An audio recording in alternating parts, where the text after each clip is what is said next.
Not a story of an avatar movie में आपको बता रहा हूं, this is a real metaverse.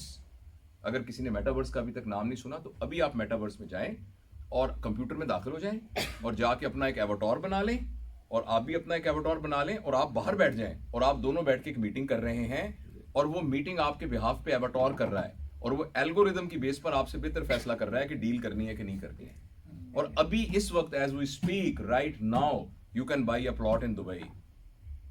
वो कहां है वो प्लॉट? दुनिया के बड़े बड़े आर्टिस्ट ने $1 बिलियन के कंसर्ट उस मेटावर्स में किए हुए बगैर वहां गए हुए। It this has happened.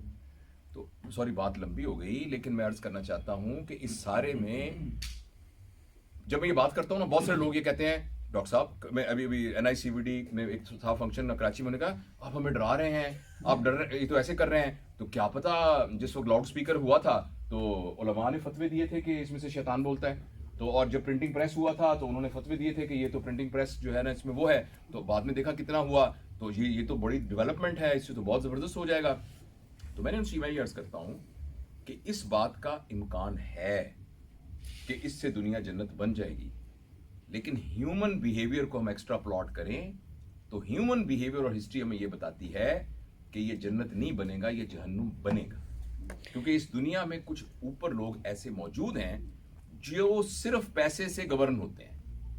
किसको नहीं पता कि क्लस्टर बम गिराने से 20,000 बंदा एक सेकंड में मर जाता है? तो क्लस्टर बम की फैक्ट्री क्यों नहीं बंद हुई जब दुनिया को पता है? किसको नहीं पता कि सिगरेट से, स्मोकिंग से कैंसर होता है? तो सिगरेट की फैक्ट्रियां क्यों नहीं बंद हो रही?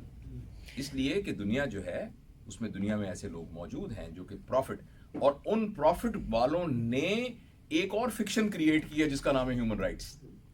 सॉरी मैं थोड़ी सी ज्यादा बहुत बढ़कर ये बात कर रहा हूं। Human rights is actually one of the construct to support that if I want to tattoo my whole body, who are you to stop me? If I want that I should have 3 holes on my tongue and should have rings on my tongue, who are you to stop me? I'm your father, but who are you to stop me? Okay, you are responsible for my biological, creation.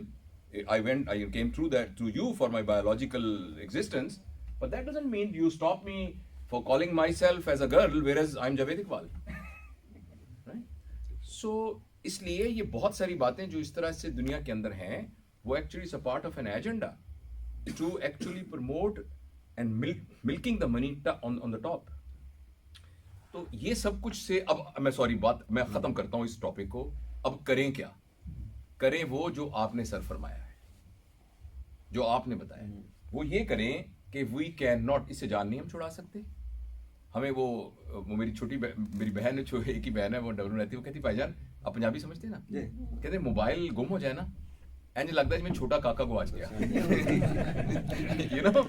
इंज लगता है जिसमें छोटा काका गुआच गया ना, mobile हो जाए, या अल्लाह, मुझे तो लगता है ऐसे। और वो सलमान आसिफ सिद्दीकी साहब, वो कहते हैं मोबाइल के अंदर है, वो कहते हैं इट लुक्स एज इफ ना this is extension of my lungs. I mean, I can't breathe. If half of my lungs are gone, जैसे कोरोना में चले जाते हैं, I can't breathe. Or it is part of half of my heart. You imagine someone's right heart is not working. तो क्या होगा? बैठ करके क्या होगा? एकदम उसको एडिमा हो जाएगा, लेग हो जाएगा, JVP रेज हो जाएगा, ब्रीदिंग सारा मसला होना चाहिए। लेफ्ट हार्ट हो जाए तो क्या हो जाएगा?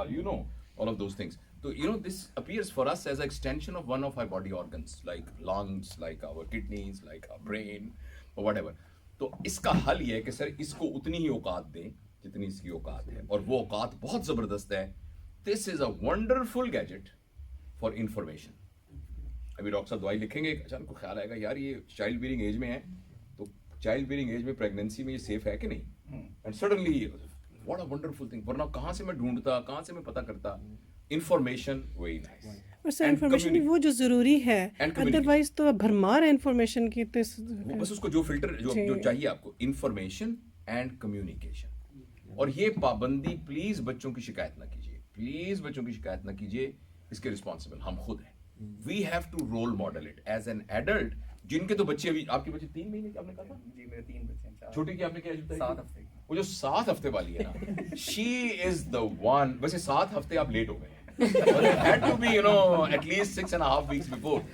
I'm saying that पहली दफा जब बच्चे ने आंख खोली थी ना, उस वक्त से अगर आप एक्सपेरिमेंट करके ना आप उसको 7 साल की उम्र तक किसी तरह ये बता दें कि ये जो स्क्रीन है, ये बेसिकली एक, कभी कभी फोटो खींचते हैं हम इससे, और बाबा को फोन आता है वहां से, क्योंकि जब इमरजेंसी होती है तो बाबा को फोन आता है, या चचा तायाबू को बताने के लिए हमें, या माम दादी अम्मा से बात करने के लिए हमें करना पड़ता है। इसके अलावा उसको कुछ नहीं। आप देखिएगा कि उस बच्ची का कितना ज्यादा उसकी तरबियत, और जो जिनके बड़े बड़े हो गए हैं, आप उस बड़े का शिकायत ना लगाएं, हम खुद अपने आप को चेंज कर लें। घर में आते एक छोटी सी बास्केट लगा दें वहां, और घर में आके मेक श्योर करें कि जब बच्चे देख रहे हो अस्सलाम वालेकुम, और उनके सामने मोबाइल को सो दैट आप एक टाइम लगा दें कि जो स्क्रीन है ना, ये रात के 9 बजे के बाद टीवी कोई नहीं देखेगा, और जो नहीं देखेगा तो फिर अगले वीकेंड पे हमने जाना है चेरी पिकिंग के गार्डन के अंदर, सारे लोगों ने प्लान किया हुआ है, तो जो नहीं देखेगा, जो देखेगा 9 के बाद वो नहीं जा सकेगा, और जान के अम्मी जान 10 बजे तक देखती रहे, अम्मी को ना लेके जाए, और उसके बाद बच्चे कहें कि अम्मी जान कर रही थी, हैं? और आप कहें अब अम्मी जान, वो कहेगी नहीं सॉरी प्लीज मुझे ले जाएं प्लीज। उन्होंने कहा नहीं, हमने जब कहा था कि 9 बजे के बाद नहीं, तो सब बच्चे जाएं, अब्बू जाएं, अम्मी कहें प्लीज मुझे ले जाए ना, आइंदा नहीं करूंगे, कि नहीं आई एम सॉरी। ये ड्रामा करें घर के अंदर, वो जो बड़े जो पहले कॉम्पनसेट करने के लिए, सो दैट बच्चों को ये पता लगे कि this is the consequence of not following a discipline. और दूसरी गुजारिश ये है, सॉरी फिर बात लंबी होगी, दूसरी गुजारिश ये है कि एक तो ये 2 चीजें अपने ऊपर सख्ती से पाबंद करें हम खुद, यानी हमारे हाथ में हर वक्त ये जो ना जिगर का टुकड़ा हमें नजर नहीं आना चाहिए। और दूसरी बात ये है कि हम ये काम करें कि जितना ज्यादा हो सके बच्चों को रियल लाइफ के साथ अटैच करें, like gardening, like going to gym, like going meeting the relatives, real people. कब्रिस्तान में बच्चों को साथ जरूर लेके जाएं, ग्रोसरी के लिए बच्चों को जरूर लेके जाएं। आप यानी अपने दोस्तों के, वो आपको पता है फलाने अंकल बीमार हैं हॉस्पिटल में, उनको साथ लेके जाएं और उनके साथ सोशलाइजेशन उनको करें, रिश्तों की अहमियत उनको बताएं, तो इंशाअल्लाह अज़ीज़ फिर इम्कान है कि हम बच सकते हैं। मगर ये बचना बिल्कुल ही ऐसा होगा कि तेज बारिश हो रही है, क्योंकि जो दुनिया का मिजाज है, दुनिया ने इज्तिमाई खुदकुशी का फैसला किया हुआ है। ये तो मतलब है कि मैं आप आपको लगेगा मैं बहुत पेसिमिस्टिक बात कर रहा हूं, लेकिन मैं इससे ज्यादा सख्त बात किए बगैर इस पर एम्फेसाइज नहीं कर सकता। सख्त बारिश हो रही है आपके बाहर, सख्त बारिश हो रही है, तो बारिश को नहीं आप रोक सकते। मैं आपको अर्ज कर रहा हूं कि जबरदस्त किस्म का रेन कोट लें और जबरदस्त किस्म की छतरी लें, उससे कम से कम हमारे नीचे पानी के वो खतरे नहीं आएंगे। तो ये मैं आपके सवाल मेरा ख्याल है